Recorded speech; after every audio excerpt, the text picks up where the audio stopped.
job working through his school. And guess what? Today wasn't even school for you. Today was a teacher work day, and so your teachers have been planning to do really great things for you while you got to stay home and enjoy your day. So really proud of you for doing all the work that you did this week. And because it's Friday, I'm going to read one more chapter out of Stella Diaz Has Something to Say. And then next week, we'll start some other cool books that celebrate you as a person, okay? So thank you for joining me tonight and just before your bedtime. Hola comunidad de Greenfield, soy su Brenda Galván, lista para leer otro capítulo del libro de Stella Díaz, tiene algo que decir, y luego este fin de semana ustedes pueden disfrutar, y luego el lunes voy a comenzar con otros libros para ustedes que son sobre ustedes. Y hoy fue un día especial porque ustedes no tenían que atender clases porque sus maestros estaban en un entrenamiento. So, hoy fue un día fabuloso con sus maestros aprendiendo más cosas fabulosas para compartir con ustedes. So, gracias por el tiempo hoy. So, thanks again for joining us. So, next chapter, let's see what happens to Stella. Yesterday, we got to celebrate their school's custodian who earned citizenship, which was really cool. So, let's see what happens today. And we're going to read one more chapter before we move to other books on Monday, okay? So, here we go. Chapter 6. Once a week, I leave my regular class for a speech class. Speech is where I get to learn to speak properly. This means how all the letters and the words are supposed to sound in English. At least that's what my speech teacher, Miss Thompson, says. Good morning, Stella, Miss Thompson says as I enter the room. Miss Thompson is seated at the center of a big table in the room. As usual, she's dressed like a ballet teacher in a black turtleneck with her red hair pulled back in a bun. Good morning, Miss Thompson, I say as I hesitantly sit down next to her. How's your day going? Or how's your dad doing? Good, I said, looking down while tapping my fingers on the table. When I first started seeing Miss Thompson, she would come over to our apartment after school and she would give me lessons there, because that's when I was in kindergarten. My dad would be home during the lessons because my mom was working. Miss Thompson got along really well with my dad. He's a very likable guy. He can always make people laugh, even if they don't understand quite exactly what he's saying all the time. Dad speaks English worse than I do. He even talked to Miss Thompson about taking speech classes so he could improve how he pronounces the words just like me. How many of you are in speech class out there? I do remember speech class also, and it helps people when they need to help with words. And so if you have it, you're super lucky because your teachers and your speech therapist gets to help you with the words. Let's see, next page. Now, let's see. I'd sing while he stared at the computer. This is about her dad. He didn't work there long though. My dad had never been good at keeping jobs. He lived in his own tiny apartment a long time ago, and it was the size of a room like a kitchen. Is he still in Colorado? Yes, I say, grabbing my cheeks with my hands. They feel warm. A couple of years ago, my dad's brother, my tío Carlos, gave my dad a job in Colorado. Now my dad lives in his own house and goes skiing almost every day in the winter. I know because he shows me pictures that he takes with his camera. Is your dad visiting for the holidays? I shake my head no. Too bad. It would be good for you guys to get together, she says. I sigh.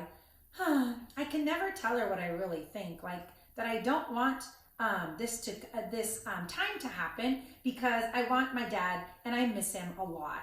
And so she talks a little bit about that. But what should I say? And I don't know what to say when we start talking about speech because my dad is not with us at this time. Let's see, next. It's not like now she's helping me speak. It's not like I even speak that much anyways. I mutter sometimes. What's that, Stella? And she shows him a couple little toys there. Make sure you enunciate your words, please. She lifts her hand to her mouth. Oh, okay. Just then, the other students, Janelle and Roman, walk into the room. Finally, there's a break for me. I scribble swirls on my notebook page as she asks me what I'm doing. Roman talks for a little while. He's all excited about his family going home to Russia. That's where he lives. Roman is always jazzed to talk since he graduated from ESL class. to regular classes. ESL is English for a Second Language. We began today's session like we normally do, with our mouth exercises. We puff up our cheeks like a puffer fish, like that. And then we start practicing our breathing so that we can say the letters much easier. It's where I put my tongue and my cheeks to help me say those words better. Then we practice saying and busy bees over and over. Since day one, Miss Thompson has really helped us correct some of the words that we say and some of the letters. From there, we go through the alphabet, which isn't too bad, even though there are a couple of letters, like the vowels, that sound different in Spanish. For good measure, she says, I do well except for V and B. It's been 3 years and it's really hard to say those two letters. We say in Spanish, ve de vaca or ve de burro. So ve de vaca is v, and ve de burro is b, b, b. And those are kind of hard for us to say. After the alphabet, we practice big words. Stella, can you say refrigerator? I nod and I stare at her as I say refrigerator. Good, Stella. Maybe just a little louder, please. I groan. People are always telling me to speak up. I can never really figure out why. It sounds perfect in my head. Janelle, can you say refrigerator? Janelle says a word I don't recognize. At least it sounds better maybe to her. Then I feel a little bit bad. Janelle gets made fun of by some of the other kids in school because she can't say the words, and it's not very nice. There's the teacher and the 3 kids there. You can see Stella and the 2 kids. They're practicing their speech. I look up at the clock and there's only 30 minutes left of our class. I'm really excited to get back to my regular class. We're going to play math games so that we can see that everyone can add and subtract and multiply the fastest. I'm really good at it, and it's the only time I like Miss Bell calling me out in front of the class because I always know the answers. I love showing people that I'm smart whenever I really can do the work. After we practice other big words like conditioner and computer, Miss Thompson sends us back to class. Before you go, here's a treat for working so hard today. Miss Thompson gives us stickers when we do a good job, and they are excellent stickers. Let's see. Sometimes if we do really well, she even gives you one that you can scratch and sniff. I have a binder filled with them at home. When I look at them, I get excited feeling how much I've accomplished.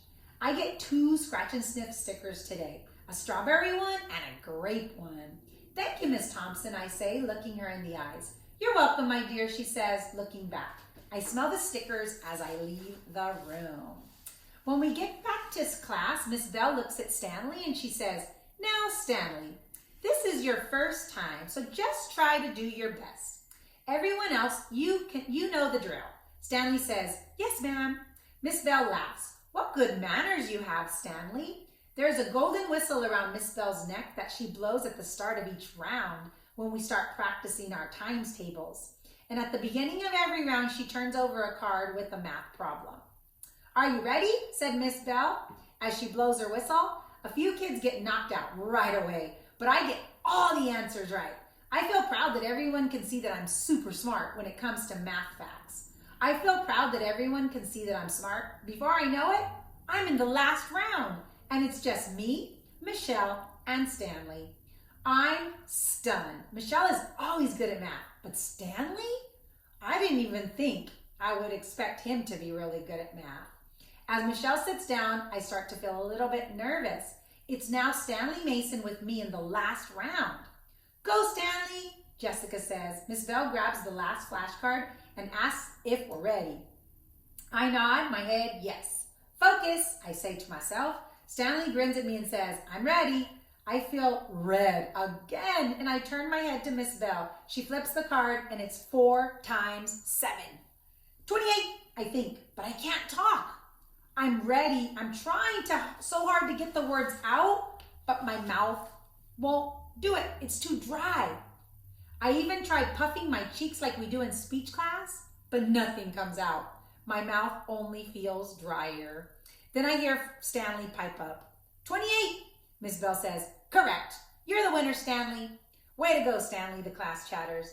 I just cover my red face with my hands. Oh no, this is my new low. I couldn't even say the numbers today. And there she is right there. So what does that teach us, boys and girls? We keep trying, right? She was really good at it, and sometimes there's going to be times when we freeze up and we don't know what to say, but that's okay. You're going to persevere through, and every time you practice something, you get better and better and better. And that's exactly what Stella is trying to do in her book, right? So I thank you for joining me, and I read some of those chapters so that you could learn about her journey and really being confident at what she does. And she sounds like a typical Greenfield kid, right? A lot of the things that she goes through, a lot of you go through the same thing. So we're here to help you. I'm Superintendent Gavon with the Greenfield Union School District. So happy to read your story and wish you a really great weekend. We'll see you on Monday for bedtime. Sending a great big bear hug from our family to yours.